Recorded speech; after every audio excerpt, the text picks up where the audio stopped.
அனைவருக்கும் வணக்கம். நல்ல சொசைட்டியில் வாழணுங்கிறதுக்காக நான் உங்கள் பிரபாகரன் பேசிகிட்டு இருக்கேன். வேளச்சேரியில் அமைச்சர் மா சுப்பிரமணியம் கலந்து கொள்ளக்கூடிய ஒரு விழாங்க. ஒரு அமைச்சர் வராரு அப்படின்னா அந்த விழா, அந்த முன்பகுதி, அந்த என்ட்ரன்ஸ்லாம் எவ்வளோ க்ரௌடாக இருக்கும், டிராஃபிக் எந்த அளவுக்கு இருக்கும் அப்படின்னு தெரியும். ஸோ அங்கே நின்று ஒரு காவலர், காமராஜ் அப்படின்னு சொல்லக்கூடிய ஒரு காவலர் வந்து டிராஃபிக் கிளியர் பண்ணிட்டு இருக்காங்க. அங்கே அந்த விழாவுக்கு வந்த திமுக நபர்கள் ஒரு 3-4 பேர் செம்ம போதை, நிறைய பேர் போதையில் தான் வந்திருப்பாங்க. பட் ஒரு 3-4 பேர் செம்ம போதையில் வந்து இந்த காவலர் காமராஜ் கிட்ட வம்பு அப்படிங்கிறத வளர்க்குறாங்க. அவரை தள்ளி விடுறது, இதை மாதிரிலாம் பண்ணுறாங்க. கடைசியாக சரி ஏதோ ஒரு போதையில் ஏதோ பேச்சு இது முத்திடுச்சு அப்படின்னு எடுத்துக்கலாம். ஆனால் என்ன பண்ணியிருக்காங்க அப்படின்னா அந்த காவலரையே தாக்கியிருக்காங்க. இந்த விஷயத்தை கேட்கறதுக்கு எப்படிதான் ஸ்டாலின் அவர்கள் வந்து இதை கேட்டுட்டு அமைதியாக இருக்காங்களோ அப்படின்னு தெரியல. ஏன்னா அவங்க கட்டுப்பாட்டில் தான் அந்த காவல்துறை, தமிழ்நாட்டு காவல்துறையே இருக்கு. ஸோ அந்த காவல்துறையில் இருக்கக்கூடிய ஒரு நபரை ஒரு 3-4 பேர் வந்து போதையில் வந்து தாக்குறான் அப்படின்னா அதை எப்படி கேட்டுட்டு அமைதியாக இருக்காங்க, எந்த நடவடிக்கையும் எடுக்காம இருக்காங்க அப்படின்னே தெரியல. அந்த காவலர் வந்து அதுக்கே யார் யார் வந்து சண்டை வளர்த்துறாங்களோ அவங்களெல்லாம் ஃபோட்டோ எடுத்து வச்சிருக்காங்க. அப்படின்னா ஈஸியாக இந்த நபர் தான் இதை பண்ணா அப்படிங்கிறத, பெரிய கூட்டமே வந்திருந்தாலும் இந்த நபர் தான் இதை பண்ணா அப்படிங்கிற விஷயத்த ஈஸியாக கண்டுபிடிச்சி இந்நேரம் நடவடிக்கை எடுத்திருக்கலாம். பட் நடவடிக்கை அப்படிங்கிறத இன்னும் எடுக்காம இருக்காங்க. எப்படி தான் ஸ்டாலின் அவர்கள் வந்து இதை பொறுத்துக்கிறாங்களோ அப்படின்னே தெரியல.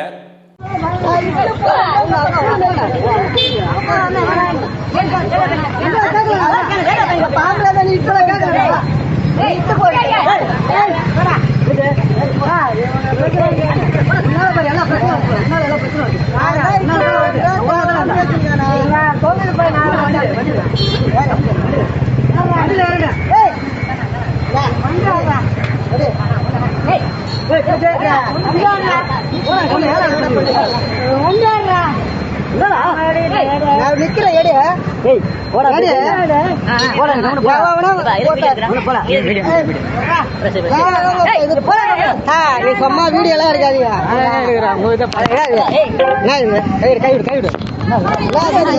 பட் ஆனால் இவங்க இப்படி தாங்க.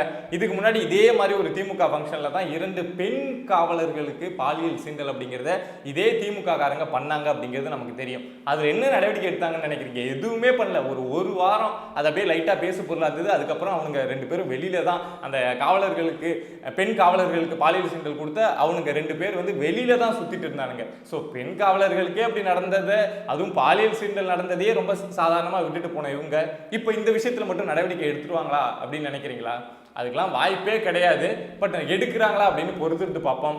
என்ன இதில் அப்படின்னா, ஸ்டாலின் அவர்களுடைய கட்டுப்பாட்டில் இருக்கக்கூடிய காவல்துறையில் வேலை செய்கிறவங்களுக்கும் இங்கே பாதுகாப்பு அப்படிங்கிறது இல்லை. இன்னொரு விஷயம், இந்த காவல்துறையால் மக்களுக்கும் பாதுகாப்பு இல்லை அப்படிங்கிற விஷயம் தான் இங்கே நடந்துட்டு இருக்குங்க. இந்த விஷயத்தை கேட்குறப்போ எனக்கு ரொம்ப மன வேதனையாக இருந்துச்சு. என்ன அப்படின்னா, நீங்கள் ரொம்ப லைட் ஹார்ட்டட் பர்சன் அப்படின்னா நீங்கள் இந்த வீடியோவை பார்க்க வேணாம் அப்படின்னே நினைக்கிறேன். ஏன் அப்படின்னா எனக்கு இந்த விஷயத்தை நான் தெரிஞ்சுக்கிட்டதுக்கப்புறம் மனசு வந்து ரொம்ப கனமாக மாறிடுச்சு. தஞ்சாவூர் மாவட்டம் நடுக்காவேரி கிராமத்தில் தினேஷ் அப்படிங்கிற ஒரு நபருங்க. ஒரு 20 வயசு 19 வயசுலலாம் ரொம்ப ஊதாரித்தனமாக ரவுடி மாதிரி சுற்றிட்டு இருப்பாங்கல்ல, ஸோ அதை மாதிரி சுற்றிட்டு இருந்த ஒரு நபர் சின்ன சின்ன வழக்குகள் அப்படிங்கிறது இருக்கு. ஏன் அப்படி இருக்காரு அப்படின்னா, அவங்க அப்பா சரி கிடையாது, அப்பா குடிச்சிட்டு அங்கங்கே இருக்கக்கூடிய ஆள், இருக்கிறது வந்து கூட இருக்கிறது வந்து ஒரு அக்கா, ஒரு தங்கச்சி. ஸோ அவங்க சொல்றத இவன் பையன் அப்படிங்கிறதுனால கேட்காம அப்படிலாம் சுற்றிட்டு இருந்திருக்கான். பட் குடும்பமே ஸ்டடி ஆகாமல், ஏன்னா குடும்பத்தில் ஒரு ஆம்பளை சரியில்லைனாவே அந்த குடும்பம் சரியா இருக்காது. 2 ஆம்பளையும் சரியில்லை அப்படிங்கிறப்போ அந்த அக்காவும் அந்த தங்கச்சியும் ரொம்ப கஷ்டப்பட்டுருக்காங்க. ஸோ வளர வளர தினேஷுக்கு புரிய வருது, நாம் இந்த குடும்பத்தில் ஸ்டடியாக இருந்தால் மட்டும்தான், நாம் வேலைக்கு போனால் மட்டும்தான் நம்மளுடைய அக்காவையும் தங்கச்சியும் காப்பாற்ற முடியும் அப்படிங்கிற விஷயம் தெரிய வருது. ஸோ என்ன பண்ணுறாரு அப்படின்னா, அக்கா தங்கச்சி உங்களை கஷ்டத்தெல்லாம் புரிஞ்சுக்கிட்டு அவங்க சொல்கிற பேச்சை கேட்டு நான் வேலைக்கு போகிறேன் அப்படின்னு சொல்லிட்டு திருப்பூரில் இருக்கக்கூடிய பனியன் கம்பெனிக்கு போயிட்டு வேலை பார்க்க ஆரம்பிக்கிறாரு.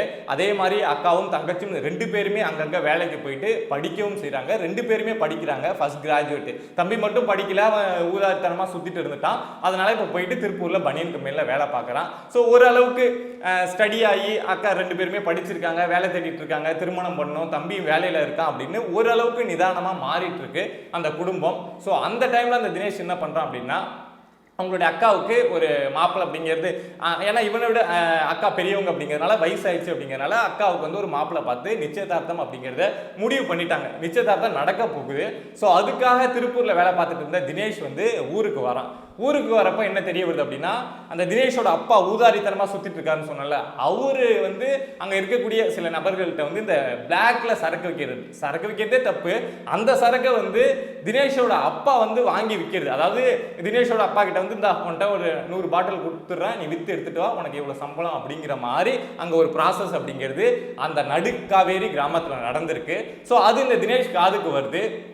அப்போ போயிட்டு அந்த சரக்கை பிளாக்ல விற்கிறாங்கல்ல, அந்த நபருடைய பேர் வந்து ஆறுமுகம். அவர்கிட்ட போயிட்டு இதை மாதிரி எங்க அப்பா வச்சு நீங்க விற்காதீங்க அப்படின்னு சொல்லியிருக்காரு. உடனே அவங்க என்ன சொல்லியிருக்காங்க, நாங்களாம் விற்கலையே, உங்க அப்பா தான் கேட்கிறாரு. அப்படிங்கிறப்போ தினேஷ் வந்து அப்பா கிட்ட கேட்கிறாரு, இல்லப்பா நான் வந்து இப்போலாம் அந்த மாதிரி நான் விற்கிறதே கிடையாது, விற்க வேணான்னு சொல்றேன், ஆனா மிரட்டுறாங்க, காவல்துறையும் மிரட்டுறாங்க, இந்த வியாபாரம் செய்யக்கூடிய இந்த ஆறுமுகமும் இல்லை நீ வித்து தான் கொடுக்கணும், இவ்வளவு நாள் பண்ணல, அதே மாதிரி பண்ணி கொடு அப்படின்னு சொல்லி மிரட்டுறாங்க அப்படின்னு சொல்லியிருக்காரு. சோ வேற வழியே இல்லாம இந்த தினேஷ் என்ன பண்றாரு அப்படின்னா அந்த ஆறுமுகத்திட்ட போயிட்டு இனிமே என்னோட அப்பா வந்து இந்த மாதிரி சரக்கு வைக்க வரமாட்டாரு, அவரை தொந்தரவு பண்ணக்கூடாது அப்படின்னு சொல்றாங்க. ஸோ உடனடியாக காவல் நிலையத்திலிருந்து ஒரு அழைப்பு அப்படிங்கிறது தினேஷுக்கு வருது. என்ன அப்படின்னா இதை மாதிரி வாங்க, இது சம்பந்தமா உங்களை விசாரிக்கணும் அப்படின்னு சொல்றாங்க. ஸோ காவல் நிலையத்துக்கு போன தினேஷை என்ன சொல்றாங்க அப்படின்னா, நீங்க போயிட்டு அந்த ஆறுமுகத்தை மிரட்டினியாமே, கொலை செஞ்சிருவேன்னு மிரட்டினியாமே அப்படின்னு சொல்லிட்டு பேச ஆரம்பிச்சு, உன்னுடைய பழைய வழக்கெல்லாம் எடுத்து நான் உள்ள போட்டுருவோம் பாக்குறியா அப்படின்னு சொல்லிட்டு ஸ்டேஷன்லயே அடைச்சு வைக்கிறாங்க. ஸோ இது அந்த அக்காவுக்கும் அந்த தங்கச்சிக்கும் தெரிய வருது. ஏப்ரல் 10ஆம் தேதி இந்த சம்பவம், இப்போ நான் சொல்ல போகிற சம்பவம் நடந்ததுங்க. 10ஆம் தேதி அக்காவும் தங்கச்சியும் ஸ்டேஷனுக்கு போகிறாங்க. போயிட்டு இதை மாதிரி என்னுடைய தம்பியை பிடிச்சி வச்சிருக்கீங்களாமே, என் தம்பி எதுவுமே பண்ணலையா, அவன் வெளியில் வேலை பார்த்துட்டு இருக்கானே அப்படின்னு சொல்லிட்டு கேட்டிருக்காங்க. எதுவுமே பண்ணலையா, இவன் மேலே எவ்வளோ பழைய வழக்குகள்லாம் இருக்குது தெரியுமா, நாங்கள் எல்லாத்தையும் தோண்டி எடுக்க போகிறோம் அப்படின்னு சொல்லிட்டு அந்த 2 பேரையும் மிரட்டியிருக்காங்க.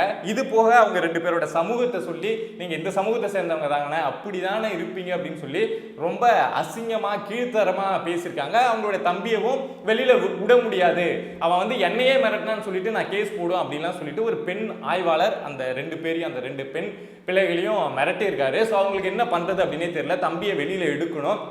இவங்க இப்படி சொல்றாங்க, ஏன்பா போலீஸ் இதுல இவ்வளவு தீவிரமா பண்றாங்க அப்படின்னு நம்ம இது அதை தோண்டி பார்க்குறப்போ மாமூல் அப்படிங்கிறது வரும்ல, அந்த ஆறுமுகம் தான் இந்த சரக்கை விற்கக்கூடிய நபர், இதனால போலீஸ்க்கு என்ன லாபம் அப்படின்னா பெரிய மாமூல் அப்படிங்கிறது உங்களுக்கு கிடைச்சிட்டு இருந்திருக்கு. அது இந்த தினேஷால தடைப்பட போகுது அப்படிங்கிறதுனால அந்த தினேஷ் மேல தான் இங்க ஏற்கனவே பழைய வழக்குகள் நிறைய இருக்கு. ஸோ அதை வச்சு இவனை உள்ள போட்டு மிரட்டிட்டா இவன் பேசாம போயிடுவான். திரும்ப அந்த ப்ராசஸ் அப்படிங்கிறது எந்த டிஸ்டர்பன்ஸும் இல்லாம நடக்கும் அப்படிங்கிறது தான் அவங்களுடைய திட்டம் அப்படிங்கிறது. பட் அந்த தினேஷோட அக்காவும் தங்கச்சும் என்ன பண்றாங்க அப்படின்னா, போலீஸ் ஸ்டேஷன் முன்னாடியே போய் உட்காந்துட்டு, நீங்கள் என்னுடைய தம்பி மேலே பொய் வழக்கு, பழைய வழக்குகள்லாம் தேவையில்லாமல் தோண்டி எடுத்து பொய் வழக்குகள் போட்டிங்க அப்படின்னா நாங்கள் மருந்து குடிச்சிருவோம் அப்படின்னு சொல்கிறாங்க. பட் அங்கே காவல் நிலையத்தில் இருக்கக்கூடிய யாருமே கண்டுக்கல. பட் என்ன பண்ணுறாங்க அப்படின்னா இவங்க 2 பேருமே மருந்தே குடிச்சிடுறாங்கங்க. தம்பியை நீங்கள் வெளியில் விடணும், பொய் வழக்கு போடக்கூடாதுன்னு சொல்லிட்டு 2 பேரும் மருந்து குடிச்சிடுறாங்க.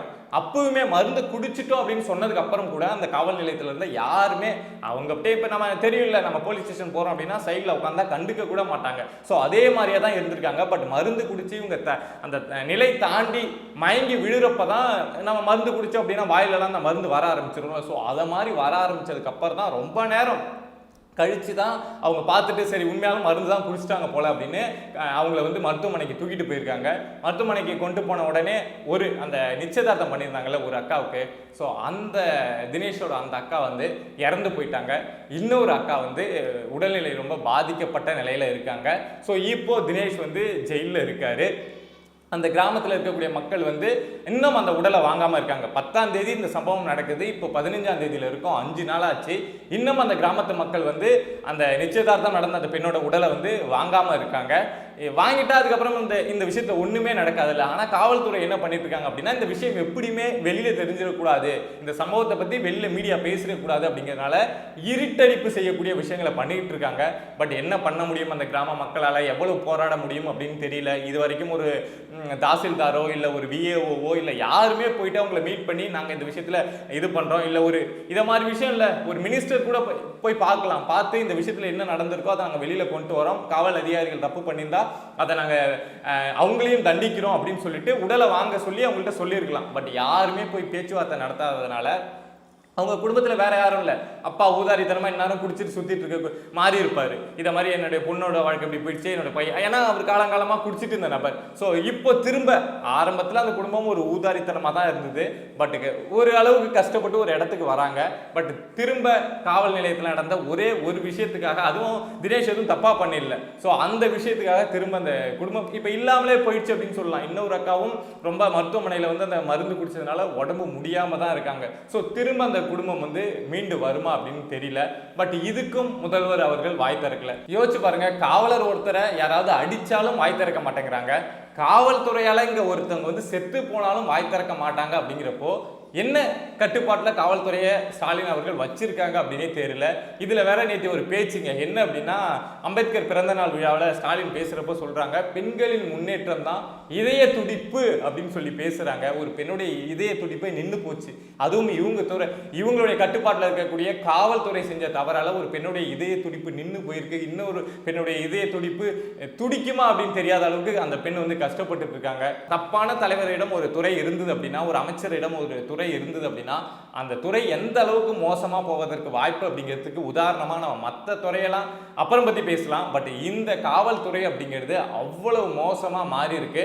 ஸோ இந்த விஷயத்தை உங்ககிட்ட ஷேர் பண்ணணும் அப்படின்னு நினைச்சேன். நீங்க இந்த நடுக்காவேரி பகுதியில் இருக்கக்கூடிய நபர்களா இருந்தா, அங்க அந்த கிராமத்தை சேர்ந்த மக்கள் வந்து அந்த பெண்ணுக்கு ஆதரவா நாங்கள் உடலை வாங்க மாட்டோம், எங்களுக்கு நீதி வேணும் அப்படின்னு சொல்லி போராட்டம் நடத்திட்டு இருக்காங்க. அந்த பகுதியை சேர்ந்தவங்களா இருந்தீங்க அப்படின்னா உங்களுடைய ஆதரவு அப்படிங்கிறதையும் அவங்களுக்கு கண்டிப்பா கொடுங்க.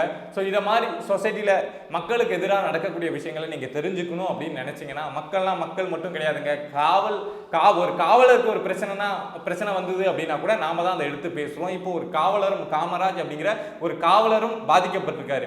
ஒரு 4 ரவுடி பசங்க குடி போதையில அவரை தாக்கியிருக்காங்க, அதுக்கும் நடவடிக்கை வேணும் அப்படிங்கிறத இந்த விஷயத்துல நம்ம வந்து அழுத்தி சொல்லிக்கிறோம். ஸோ இதை மாதிரி சொசைட்டியில் நடக்கக்கூடிய விஷயங்களை நீங்க தெரிஞ்சுக்கணும் அப்படின்னு நினைச்சீங்கன்னா பிரபா டாக் சேனலை சப்ஸ்கிரைப் பண்ணி சப்போர்ட் பண்ணுங்க.